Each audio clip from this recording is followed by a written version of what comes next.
Banakacherla project అత్యంత అన్యాయమైన project. అసలు ఈ ప్రాజెక్టు ఉద్దేశ్యం రాయలసీమకు నీళ్ళివ్వడం కాదు. ప్రాజెక్టు పేరుతో నిధులను దోచేయడం, నాయకుల కోసం కాంట్రాక్టు రూపొందించిన ప్రాజెక్టులు అంటూ నీటిపారుదల నిపుణులు నైనాల గోవర్ధన్ చేసిన వ్యాఖ్య బనకచెర్ల ప్రాజెక్టుకు అక్షరాల సరిపోతుంది. బనకచెర్ల ప్రాజెక్టు ఆంధ్ర కాళేశ్వరం అవుతుందని కూడా ఆయన అన్నారు.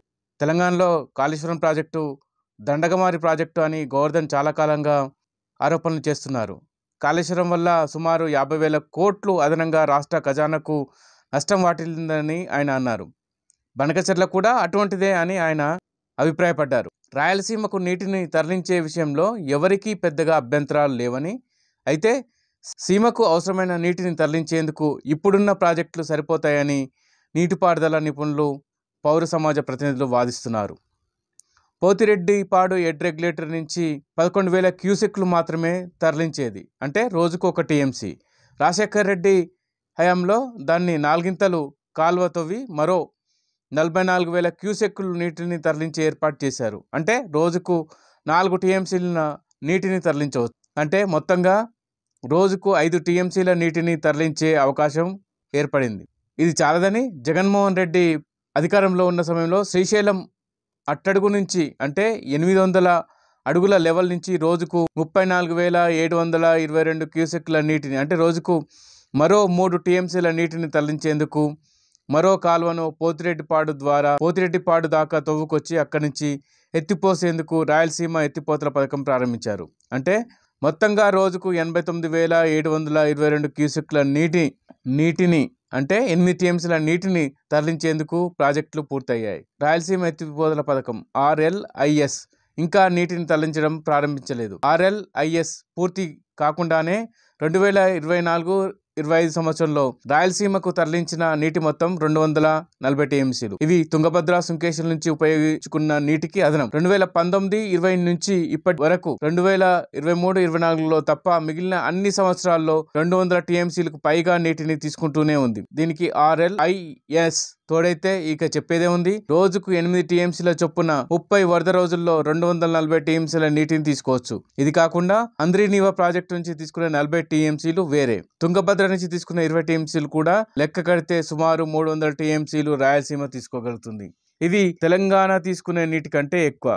ఇక ప్రభుత్వ లెక్కల ప్రకారమే రాయలసీమలో మొత్తం సాగు భూమి 49 లక్షల ఎకరాలు. అందులో అత్యధిక సాగు భూమి ఉంది అనంతపురంలో. పోతిరెడ్డిపాడు లెక్కలో అనంతపురం ఉండదు. ఒక అంద్రినీవా మాత్రమే అనంతపురానికి నీళ్ళిస్తుంది. అంద్రినీవా కాల్వ నీటి తరలింపు సామర్థ్యం 4,000 క్యూసెక్లు. పూర్తి సామర్థ్యం నీళ్లు వదిలితే కాల్వ నిలిచే పరిస్థితి లేదు. లైనింగ్ చేయలేదు. అంద్రినీవా కింద అనంతపురంలో పిల్ల కాలువలు పూర్తి చేయలేదు. చెరువులు, పొలాలకు నీరిచ్చే పనులకు ఇంకా పూర్తి కాలేదు. కడప, నెల్లూరు జిల్లాల కడుపు నింపడానికి మాత్రం చంద్రబాబు, నిన్న జగన్, నేడు మళ్ళీ చంద్రబాబు తెగ ఆరాట పడుతున్నారని రాయలసీమకే చెందిన సీనియర్ జర్నలిస్ట్ ఆగ్రహం వ్యక్తం చేశారు. ఒక అనంతపురం జిల్లాలోనే 26.7 లక్షల ఎకరాల సాగు భూమి ఉండగా కడప, కర్నూలు జిల్లాల సాగు భూమి 18.4 లక్షల ఎకరాలు మాత్రమే అని ఆయన అన్నారు. అంద్రినీవా కాలువ సామర్థ్యం పెంచకుండా ముచ్చుమర్రి, మల్యాల వద్ద లిఫ్టులు పెంచుకుంటూ పోవడం వల్ల ప్రయోజనం ఏమి ఉంటుందని ఆయన ప్రశ్నించారు. రాయలసీమకు మొత్తం 300 టీఎంసీల నీరు సరిపోతుంది. బ్రిజేష్ కుమార్ ట్రిబ్యునల్ ప్రకారం 2 రాష్ట్రాలకు కలిపి మరో 200 టీఎంసీలు అదనంగా వచ్చాయి. మొత్తంగా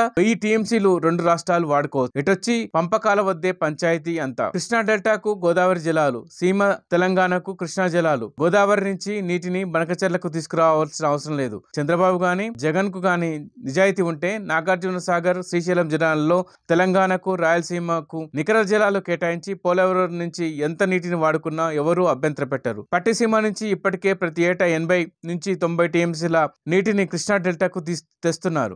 బచావత్ ట్రిబ్యునల్ ప్రకారం ఆ నీటిని కృష్ణా నదిలో ఎగువ రాష్ట్రాలకు కేటాయించాలి. తెలంగాణకు లేక రాయలసీమకు 40 టీఎంసీలు నికర జలాలు ఇస్తున్నామని చెప్తే బనకచెర్ల అవసరమే ఉండదు. అలాగే కొత్తగా పోలవరం నుంచి తరలించాలనుకుంటున్న 200 టీఎంసీలలో తెలంగాణకు, రాయలసీమకు వాటా ఇవ్వాలి. నాగార్జున సాగర్ నుంచి కృష్ణా డెల్టాకు పూర్తిగా పోలవరం నీటిని కేటాయించి సాగర్లో మిగిలే జలాలను 2 ప్రాంతాలకు కేటాయించవచ్చు కదా.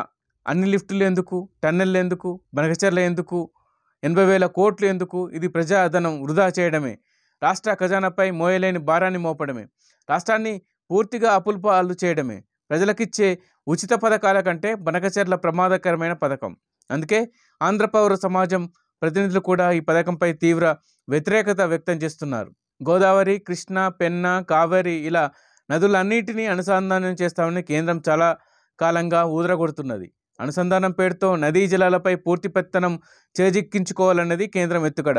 చంద్రబాబు నాయుడు కూడా సందు దొరికితే చాలు నదులను అనుసంధానం చేస్తామంటూ బీరాలు పలుకుతారు. నిజానికి నదుల అనుసంధానం ఇప్పటికే జరిగిపోయింది. గోదావరి, కృష్ణా నదులను పట్టిసీమ నుంచి విజయవాడ వద్ద ఇప్పటికే అనుసంధానించారు. గోదావరి, కృష్ణా నదులను ఎస్ఆర్ఎస్పి 2వ దశ కాల్వను మూసీకి అనుసంధానించారు. ఇక కృష్ణా, శ్రీశైలం కుడి కాల్వ, తెలుగు గంగ, గాలేరు నగరి పథకం, అంద్రినీవ పథకాల ద్వారా కృష్ణా, పెన్నా నదులతో పాటు రాయలసీమలోని 6 నదులను అనుసంధానించారు. అంద్రినీవ నీళ్లు అనంతపురంలో అన్ని ప్రాంతాలకు అందినా అందకపోయినా చిత్తూరు కొసకు తీసుకెళ్లారు. నదిని దాటుకొని కుప్పం ఆవల పాలసముద్రం చెరువును నీళ్లు నింపుతాయి. అంత ఉత్సాహం ఉంటే పాలారు నదిపై పెద్ద రిజర్వాయర్ నిర్మించి కావేరికి తరలించవచ్చు. అంతే తప్ప కొత్తగా నదుల అనుసంధానం గురించి మాట్లాడడం అంటే ప్రజాధనాన్ని బూడిదలో పోయడమే. నిజానికి రాయలసీమలో వివిధ ప్రాజెక్టుల డిపిఆర్ల ప్రకారం నికర జలాలు కానీ వరద జలాలు కానీ ఎస్ఆర్బిస్ కింద 19 టీఎంసీలు, చెన్నై తాగునీటి కోసం 15 టీఎంసీలు, తెలుగుగంగకు 29 టీఎంసీలు, గాలేరు నగర్కి 38 టీఎంసీలు, అంద్రినీవకు 40 టీఎంసీలు, తుంగభద్ర